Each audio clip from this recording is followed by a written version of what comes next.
L'histoire de Scotty McMurdo-Burn. Chapitre 1. C'est par une chaude matinée d'été que Scotty McMurdo-Burn se réveilla et découvrit que son pénis couvert de verrues baignait dans une diarrhée fétide qui s'était accumulée dans ses sous-vêtements pendant la nuit. Il a pris une paire de ciseaux rouillés couverts de sperme et a appelé son chien. Il a ensuite coupé les testicules tombantes de son chien et les a jetés sur le sol à côté de la couille pourrie du chat qu'il avait coupé la semaine dernière. En sortant de chez lui, il a repéré le fœtus de kangourou en décomposition, couvert de puits et rempli d'asticots, qu'il a ramassé. Il l'a immédiatement enfoncé dans son trou du cul infecté et imbibé de sperme. Ensuite, il s'est essuyé le cul avec sa main et a léché ses doigts. Dans le quartier, Scotty McMurdo-Burn a rencontré la créature la plus moche qu'il ait jamais vue, Sarah Jessica Parker. Il a d'abord cru que Sarah Jessica Parker était une chèvre travestie, mais lorsqu'il a réalisé qu'il s'agissait en fait d'un être humain, il l'a obligé à tailler une pipe à son chien castré jusqu'à ce que le moignon de la couille de son chien se referme. Puis il est parti en laissant la créature immonde avec une bouchée de l'étrange sperme de chien qui avait été laissé avant que ses couilles ne soient coupées. Il n'en revenait pas de la laideur de Sarah Jessica Parker, il ne pensait qu'à ça sur le chemin de la gare. Il avait vu un tas de préservatifs usagés grouillant de mouches se nourrissant de merde de rat qui était moins révoltant que cette monstrueuse salope. Cette pensée lui donnait envie de se couper le pénis et de se l'enfoncer dans l'orbite, mais il ne l'a pas fait parce qu'il aimait son pénis. Il aimait vraiment, vraiment son pénis. Chapitre 2. Quand Scotty McMurdo-Burn monta dans le train, il s'assit dans une flaque de pisse de clochard vieille de 3 jours. Elle était chaude et apaisante pour la peau de ses cuisses, couverte de plaies ouvertes et écumantes suintant un liquide jaune par de minuscules trous. Le train a commencé à rouler sur les rails en passant devant un panneau publicitaire représentant cette salope immonde de Sarah Jessica Parker. C'était tellement dégoûtant que Scotty a vomi directement dans son sandwich au beurre de cacahuète et à la merde moisie qu'il mangerait plus tard dans la journée. Il s'est essuyé la bouche et a tiré sur le cordon pour descendre du train. Le fait de voir la tête de chatte salée de Sarah Jessica Parker l'a rendu malade et il a dû aller voir un médecin. Sur le chemin de l'hôpital, il a vu un cheval excité qui avait ses règles. Cela a rendu Scotty McMurdo-Burn curieux. Scotty s'est approché, a enfoncé sa tête dans le vagin béant du cheval et a ingurgité une bonne dose de sperme de cheval mélangé aux fluides vaginaux de la bête. Il a haleté et a presque oublié Sarah Jessica Parker, mais quand cette image lui est revenue à l'esprit, il a replongé sa tête dans le vagin du cheval et a vomi le contenu de son estomac. Trempé dans la bave de cheval, Scotty est entré dans la salle d'urgence et a chié sur une femme enceinte. Il a frotté les excréments laiteux dans ses cheveux jusqu'à ce que le médecin le voie. Le docteur a commencé par planter une aiguille dans son testicule gauche. Un sperme vert jaunâtre chargé de bactéries a jailli du testicule perforé sur le visage du docteur. Quel semble être le problème? Demande le docteur. J'ai vu Sarah Jessica Parker. Répondit Scotty McMurdo-Burn. Oh mon Dieu, c'est mauvais. Dit le docteur. Donnez-le-moi directement docteur. Dit Scotty. Vous ne pouvez pas simplement ne plus voir cette salope. Vous pouvez vous brûler les yeux, tremper les orbites dans du sperme vieux d'une semaine et vous ébouillanter le cerveau avec de l'huile de moteur, mais ça ne servira à rien.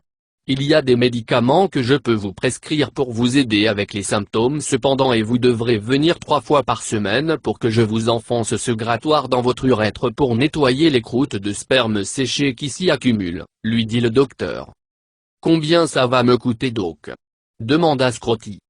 Oh, j'ai bien peur que votre assurance ne couvre pas cela. Les avocats de mademoiselle Jessica Parker, qui mangent des excréments de rats, poursuivent en justice quiconque tente de fournir une compensation à ceux qui voient son hideux visage de poisson grenouille écureuil mutant et retardé. C'est la faute d'Obama qui a cédé au lobby des mutants. Ça vous coûtera environ $3000 par séance, lui dit le docteur. Putain de merde. Scotty s'est exclamé. Je vais prendre mes changements avec la médecine holistique, a-t-il poursuivi. Alors Scotty McMurdo-Burn a quitté l'hôpital et est sorti dehors où il a laissé son chien à l'intérieur du trou du cul d'un homme obèse couvert de boutons. Il sortit son chien et lui donna une raclée avant de partir à la recherche de préservatifs usagés à mettre dans son café. Il frissonna à la pensée de cette horrible salope qu'il avait vue.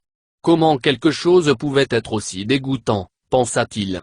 Il s'est branlé dans la bouche de son chien et a laissé tomber une poignée d'abeilles dans son pantalon avant de filer joyeusement au Starbucks. Chapitre 3. Quand il est arrivé à Starbucks, il s'est souvenu qu'avant de partir, il avait retiré une bite pleine d'herpès d'un cadavre à la morgue de l'hôpital. Avec un sourire, Scotty a sorti la bite de sa poche et l'a enfoncée dans son trou du cul, écrasant au passage quelques abeilles en colère. Il s'est assis en sentant la bite, raidie par la rigidité cadavérique, enfoncée dans son cul. Il commanda un frappuccino et demanda à la serveuse, qui était en train de menstruer, si elle pouvait le griller avec un tampon usagé. Scotty ne pouvait pas dire si elle l'avait fait ou non parce que c'était un frappuccino à la fleur de cerisier qui était déjà rouge. Quand il a terminé, il a filé à son travail, mais quand il a vu Sarah Jessica Parker entrer dans un McDonald's, il a vomi sur un petit garçon qui se branlait sur une paire de chats. Le vomissement intense a fait oublier à Scotty son travail et il n'y est pas allé. Au lieu de cela, il a eu très faim et est entré dans le McDonald's pour se prendre un Big Mac et un milkshake au chocolat. Il a laissé son chien lécher le petit pain avant de prendre la première bouchée. La langue chargée de mucus du chien a recouvert le petit pain d'un film blanc gluant et pétillant. Quand il a voulu faire descendre le burger, il a remarqué qu'il y avait du fromage de derrière dans son milkshake, et pas n'importe lequel, le fromage de derrière de Sarah Jessica Parker. Comment c'est arrivé là-dedans? Scotty a râlé à voix haute. Cette pensée l'horrifiait, les pépites jaunies de sueur, de sécrétion et de merde séchée étaient dégoûtantes, presque aussi dégoûtantes que le visage de Sarah Jessica Parker. Il a jeté le milkshake dans la poubelle et a vu cette salope défigurée lui faire un clin d'œil derrière un boot. De rage, Scotty a retiré son bâton de plaisir post-mortem de son trou du cul et a entrepris de l'enfoncer dans la gorge de Sarah Jessica Parker tout en cherchant ses testicules à couper. Quand il s'est rendu compte qu'elle n'en avait pas et que cette chose monstrueuse et mutante était en fait une femme, il s'est enfui, en espérant qu'aucun spectateur dérangé dans le McDonald's n'avait appelé la police pour maltraitance animale. Chapitre 4. Scotty McMorvoburn se rendit à son travail au magasin de porno et comme toujours, il dut se branler dans un gobelet et le donner à son patron avant de pointer. Son patron a versé le sperme dans sa bouche, l'a fait tourner pour en savourer le goût salé et aigre, en prenant soin de saisir chaque accent, chaque complexité de sa saveur, avant de l'engloutir dans son trou de gorge enflammé et plein de lésions. Après que son patron lui ait pété au visage, Scotty a compté l'argent dans la caisse et est allé nettoyer les cabines de Pigeot. Il a léché toutes les taches de sperme de la journée sur les murs et les sols des cabines jusqu'à ce qu'ils soient entièrement propres. Il a ensuite poli le rebord intérieur et le dessous de la lunette de chaque toilette moisie, rouillée, décolorée et jaunie dans chaque cabine de toilette.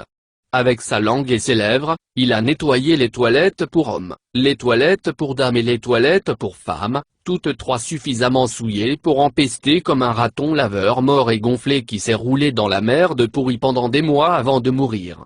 Il y avait même un monticule humide de matière fécale fumante au centre d'une des cabines que Scotty a englouti.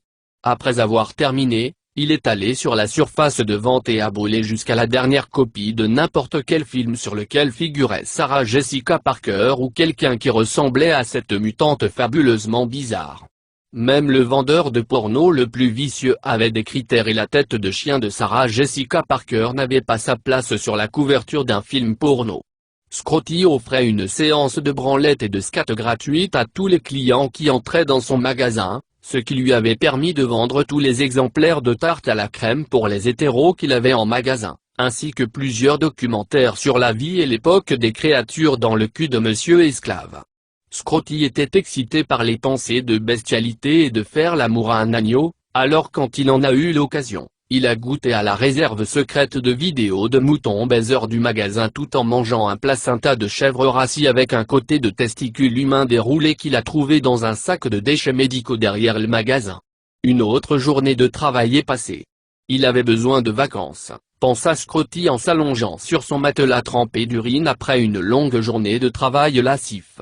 Il savait exactement où il irait, Amsterdam était magnifique à cette époque de l'année et, avec une société aussi permissive, Scotty pouvait s'adonner à tous ses plaisirs sans avoir à subir le regard de con consterné. Il devrait peut-être y aller, se dit Scotty avant de faire couler de la pisse fraîche dans son slip moulant souillé pour ajouter à l'humidité croissante de son lit moisi.